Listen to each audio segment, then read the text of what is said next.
The streets of Dodge City were never quiet for long. Dust hung in the air, boots struck the wooden planks, and somewhere down the road, duel was about to decide another man's fate. Out of that silence came a voice, calm, commanding, and unmistakable. "I'm the law in Dodge City." That single line would define 2 decades of American television. When we talk about timeless television legends, few stand taller than Gunsmoke. The series didn't just dominate CBS' schedule, it became a cornerstone of American culture, shaping how generations imagined the Old West. Yet even the mightiest legends stumble. Beneath the gunfights and grit, Gunsmoke had its share of mistakes, small cracks in its armor that went unnoticed for years. Before we explore those bloopers and hidden quirks, let's travel back to where the legend began, on the airwaves of post-war America. From radio to Western Revolution, long before Matt Dillon ever drew his cult on screen, Gunsmoke began as a radio drama in 1952, created by Norman Macdonnell and John Meston. The show offered something unheard of at the time, a Western steeped not in glamour but in grit and realism.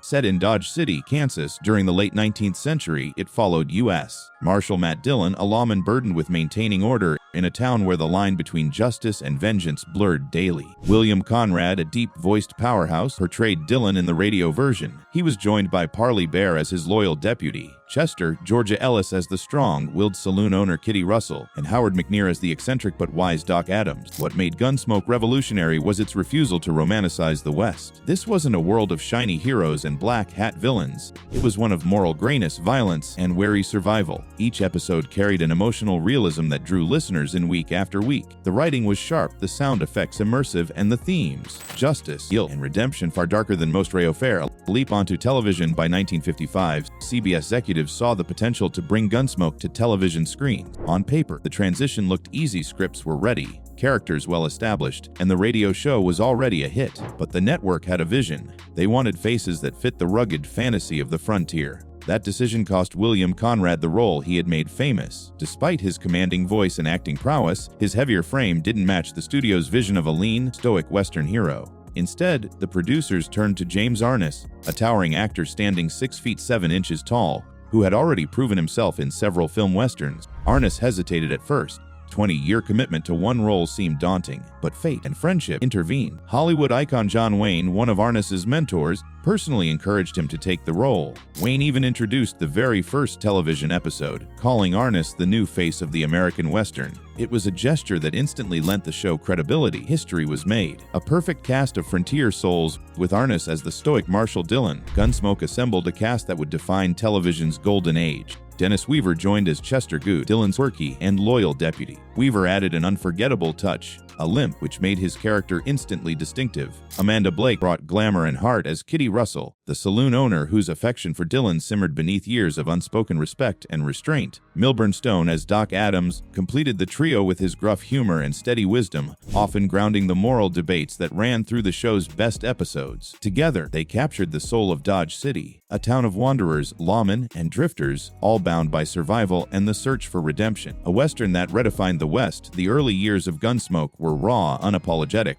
and often brutal, a mirror to the real violence of the frontier. Yet it was never violence for its own sake. Each gunfight and moral standoff explored the weight of justice and the loneliness of authority. That depth made it different. While other westerns offered heroes who always did the right thing, Gunsmoke gave audiences something more human. A marshal who doubted, a deputy who struggled, a doctor who carried quiet sorrow. When the first televised episode aired on September 10, 1955, viewers instantly recognized something special. The camera's long, dusty shots, attention before a showdown, and the deliberate pacing all helped define the visual language of Western television. Before long, Gunsmoke became the highest-rated show in America, running for an astonishing 20 seasons and 35 episodes. It didn't just tell stories about the Old West. It became a story of endurance, morality, and change itself. The legacy begins as the years went on. The show evolved with its audience, adapting to cultural shifts and social debates. But its foundation, that timeless image of Matt Dillon walking down a sun-bleached street, hand hovering over his holster, never faded.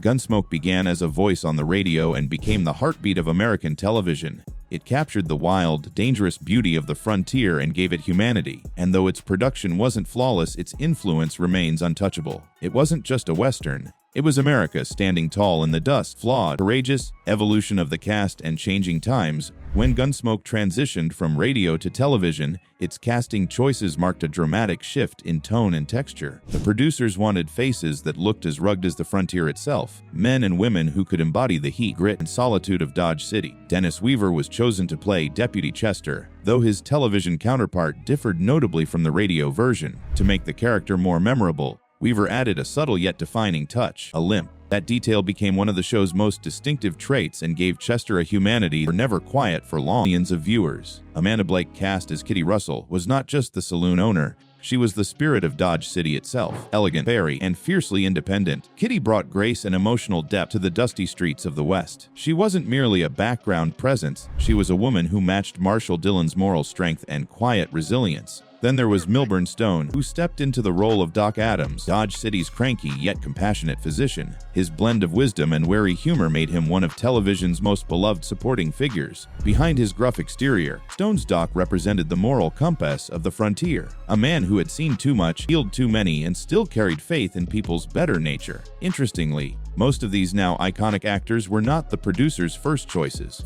For the role of Matt Dillon, CBS initially considered none other than John Wayne. The Duke, however, declined the offer, though he famously recommended James Arness for the part, a decision that would shape television history. Other names like Raymond Burr and Denver Pyle were floated before producers ultimately chose Arness, whose stoic presence became synonymous with law and order in Dodge City. In the end, cast that stayed didn't just play their roles, they defined them. A phenomenon in primetime, the result of those casting decisions was nothing short of groundbreaking. Gunsmoke would go on to achieve unprecedented success, running for 20 consecutive seasons from 1955 to 1975, a feat unheard of at the time. Its transition from radio to television wasn't just a simple adaptation, it was a revolution in American entertainment. The show's longevity turned it into a cultural institution. Its characters, Marshall Dillon, Kitty, Doc, and Chester, became larger-than-life symbols of the Western genre. The dusty main street of Dodge City became a familiar sight in households across the nation. Gunsmoke had bridged eras from the golden age of radio to the dawn of modern television. But survival over 2 decades didn't come easily. The show had to navigate an ever-changing media landscape, a shifting audience, the departure of key cast members, and evolving cultural attitudes. The America that first tuned into Gunsmoke in 1955 wasn't the same America watching it in the turbulent 1960s. The changing face of violence and morality in its earliest years, Gunsmoke was raw and unflinching.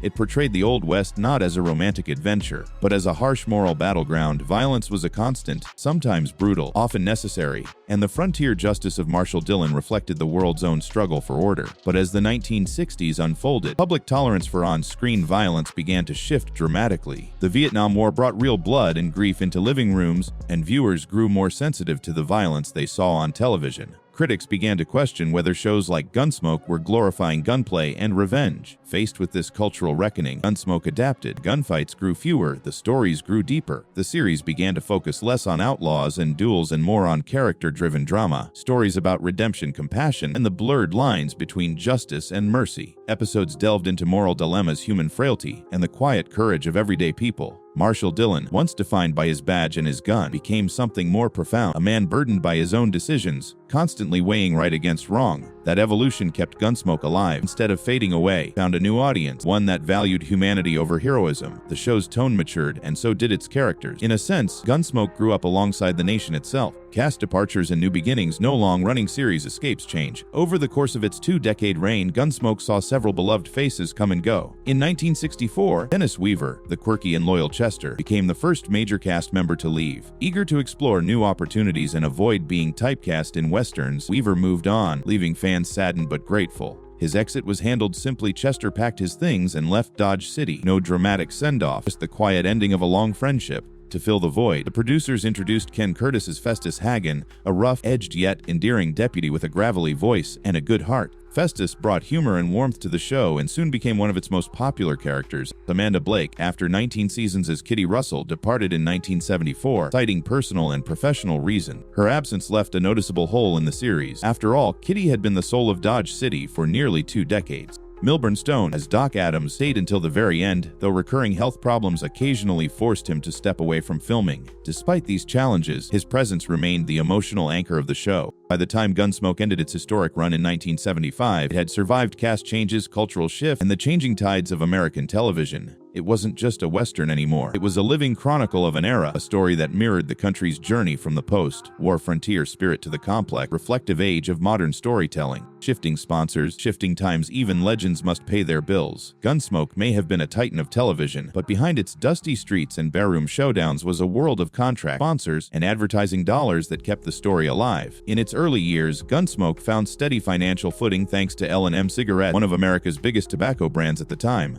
During the 1950s and 1960s, cigarette companies were woven deeply into the fabric of television. Commercial breaks featured the very same actors viewers had just watched on screen, lighting up, smiling, and delivering taglines that made tobacco seem as much a part of American life as the frontier itself. But by the dawn of the 1970s, the smoke began to clear, literally. The growing wave of public health awareness finally collided with the entertainment industry. In 1971, the Public Health Cigarette Smoking Act was passed, banning all cigarette advertisements from television and radio. It was a historic decision that would forever change the economics of prime-time programming. For Gunsmoke, it meant losing its most lucrative sponsor overnight. The withdrawal of L&M wasn't just a financial blow, it was symbolic of a broader cultural transformation. America was moving into a new era, one less tolerant of the vices and violence that had once defined the Western frontier. Suddenly, the networks found themselves scrambling for alternative sponsors. Gunsmoke, like many other shows of its generation, had to adapt or risk fading away. But the Western genre itself was beginning to lose its stronghold. Audiences were turning toward modern, urban stories, courtroom dramas, cop shows, and sitcoms that reflected the changing face of society. The rugged loner with a six-shooter was being replaced by detectives in suits and families in suburban homes. The struggle for relevance by the early 1970s, even Gunsmoke, once the undisputed king of American television, began to feel the strain. Ratings slipped as viewers gravitated toward newer, faster-paced programs. The cultural tides were shifting and the Western, once the heart of American identity, was becoming a relic. CBS, however, was not ready to ride off into the sunset. The network executives knew that Gunsmoke was more than just a show, it was an institution. In 1971, they made a bold move, pulling Gunsmoke from its long-held Saturday night slot and repositioning it on Monday evenings in hopes of finding a new audience. The strategy worked, at least for a while. The fresh time slot injected new life into the series, stabilizing ratings and extending its run by a few more precious years. Though the move came late in the game, it proved that Gunsmoke still had fight left in it. Through every storm, censorship, cast changes, shifting morals, sponsorship battles, Gunsmoke refused to fall. It continued to ride forward, slow and steady like the Marshal himself, embodying resilience in an age of upheaval. Beyond the Western, what allowed Gunsmoke to survive where so many others fell? The answer lay not in the gunfights or the grandeur, but in its characters. Even as the genre around it began to crumble, Gunsmoke transcended its Western roots by leaning into character-driven storytelling. At its core was Matt Dillon, played with quiet authority by James Arness, a stoic, conflicted lawman who carried the weight of justice on his shoulders. Dillon wasn't a mythic cowboy. He was a man haunted by loneliness and moral uncertainty, the kind of hero who thought twice before pulling the trigger. Beside him stood the pillars of Dodge City, Festus Hagen, the gruff yet loyal deputy with a heart as big as his drawl, Doc Adams, the town's wary physician who masked compassion with sarcasm,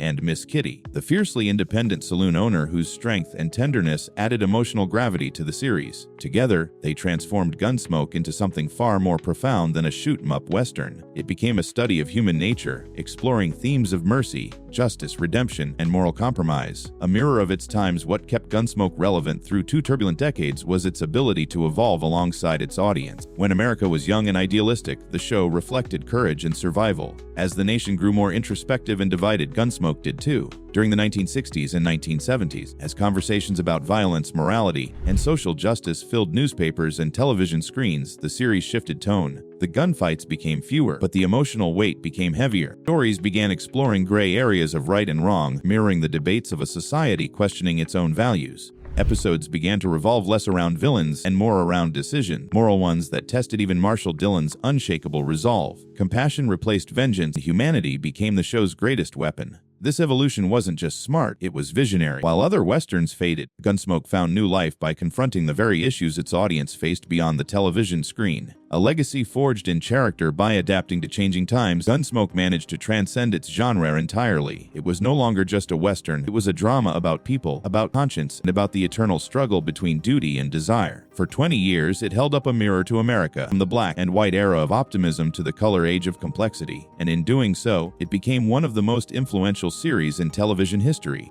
Even as sponsors changed, ratings wavered, and times evolved, one truth remained. Gunsmoke had carved itself into the heart of American culture, not with spectacle but with soul. Gunsmoke is deeply rooted in popular culture. It helped develop the genre of the Western and set a standard of realism and intricacy that many series would later work with. The show also began to run on a new concept along the line. Characters evolve and grow throughout, foreshadowing serial storytelling that dominates modern dramas today. Matt Dillon became one of the very first true anti-heroes in TV with his tough, rough around the edges, deeply human characteristics. It set the stage for later protagonists of series such as The Sopranos or Breaking Bad. This series left its mark by achieving several milestones. When it finally ended in 1975, Gunsmoke had run for 20 consecutive seasons, making it the longest-running script primetime drama, which it retained for over 40 years until Law & Order SVU outed it in 2019. In all, 635 episodes were aired, which is incomparable with any television series. And even today, it is considered among the longest-running television dramas. However, the success of Gunsmoke was not relegated to television ratings. The show earned several awards throughout its run. In 1957, the series earned a Primetime Emmy Award for Best Dramatic Series,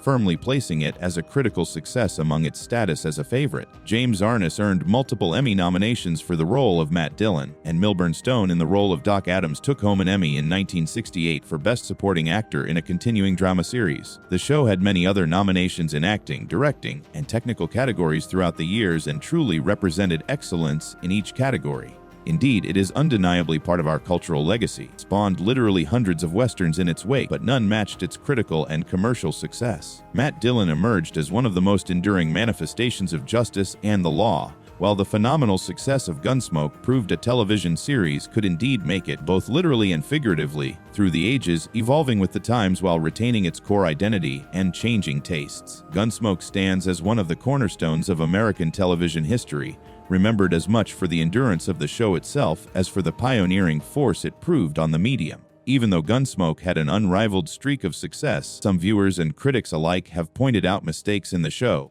not just with respect to historical accuracy, but also as it pertains to the period setting of the late 19th century. Although the series tried to portray life as it would have been in Dodge City, Kansas, during the 1870s and 1880s, it certainly was not beyond letting certain anachronisms slip through, many of which have only recently been spotted by those who paid closer attention to the happenings. One inconsistency was in the character of U.S. Marshals, such as Dillon. Though U.S. Marshals existed during that period, the scope of their operation was more general and essentially dealt with federal matters such as enforcing federal laws and arresting fugitives. Dillon's job of keeping peace locally and dealing with minor everyday disputes was more characteristic of a sheriff, which did not precisely correspond to the role of a U.S. Marshal in the state of Kansas at the time. Looking closer, another area where Gunsmoke did not always stick to its historical context was costumes and hairstyles. Those characters of the show, especially female ones, from time to time sported fashions that reflected the 1950s and the 1960s, when the show was filmed, rather than the late 19th century. For example, Miss Kitty, played by Amanda Blake, wore makeup and hairstyles that seemed more applicable to mid-20th century America rather than to a frontier town. This gave certain episodes a more modern feel, pulling viewers out of the carefully constructed Western world. Also, the language and dialogue some of the characters used did not completely coincide with the date. Slang or phrasing that sounded more contemporary would often creep into the script, though generally the show's creators did try to capture the speech patterns of the Old West. These slips may not have been glaring for the average viewer, but to fans who are more historically minded, they could be a distraction. The means of transportation used also showed a flaw in historical accuracy. Many episodes feature characters riding on trains that would not have existed in Kansas at the time.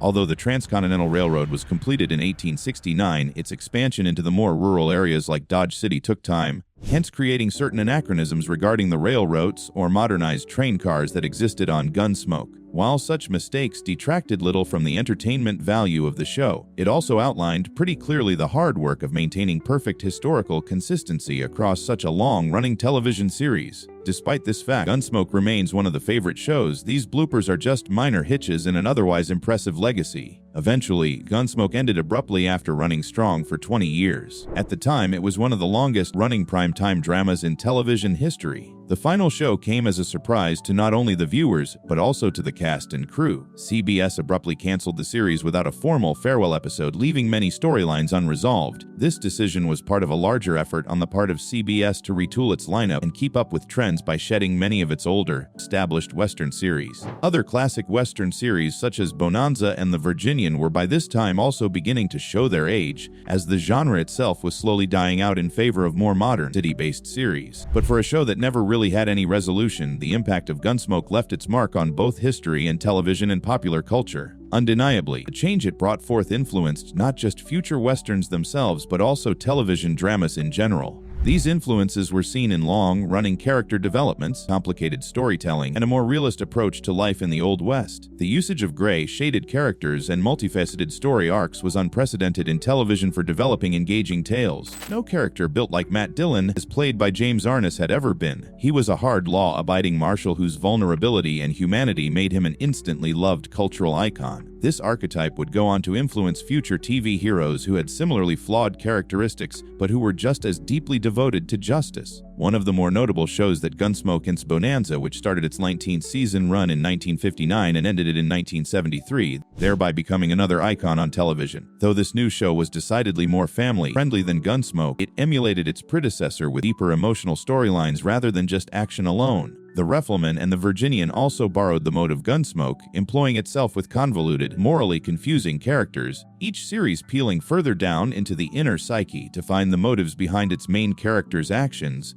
which was a major characteristic of Gunsmoke. Further rooted in the Western genre, Gunsmoke would go on to have its influence in many serialized storytelling methods also adopted by dramas such as Hill Street Blues and NYPD Blue. These shows utilize the formula developed in Gunsmoke, which involves developing character stories over long arcs rather than wrapping up issues in single episodes. The anti-hero trope, in which protagonists were deeply flawed yet honorable, was taken up in shows such as The Sopranos and Breaking Bad. Each in his own way, Tony Soprano and Walter White reflect many of the same complexities as Matt Dillon's character, tough but morally ambiguous, clouded by personal demons. Apart from what it did to character-driven storytelling, the popularity of Gunsmoke proved that one of the keys to the longevity of television series might be the ability to evolve with cultural and social changes. When it first began, it was the heyday of westerns, and it took some twists and changes in tone and content to take it into relevance through 20 years of changing tastes. This is also evidenced by more modern long-running series like Law & Order, which also changed with the times, yet at their core still expressed motives of justice and morality. Ultimately, it didn't matter that Gunsmoke was canceled unexpectedly in the first place. It laid the groundwork for a great deal of the serialized, character-driven drama that would follow, a legacy carried over to this day as television storytelling continues to take its shape. When Gunsmoke ended, its actors moved on with their lives and were committed to other engagements. After seeing James Arness play his role, it is almost impossible to imagine another actor as Marshal Matt Dillon, and though he had other starring roles, Gunsmoke had always been a huge part of his career. He revisited his character during a series of Gunsmoke TV movies during the 1980s and 1990s. Following the end of the show, Arness had lived a quiet life in California on his ranch. He died at age 88 in 2011 as one of television's greatest Western heroes. Amanda Blake was an actress who played the iconic Miss Kitty Russell and continued to act for many years in various TV roles and movies. Besides that, she was involved in animal rights activism and was a charter member of the Arizona Animal Welfare League, dedicating most of her later years to the cause of wildlife protection. Blake later died of complications due to AIDS in 1989 when she was 60, an event quite shocking to many of her fans. Milburn Stone, playing Doc Adam, was also one of the consistent favorites. A gruff, kind-town doctor, he pretty much retired afterward due to health problems. Stone had been an avid fisherman and spent his later years just enjoying a quiet life. Stone died in 1980 at the age of 75 from a heart attack. These are just a few of the actors, and we hope to bring you more in future episodes. Let's discuss your thoughts about the show in the comments, and we hope to see you in our future videos.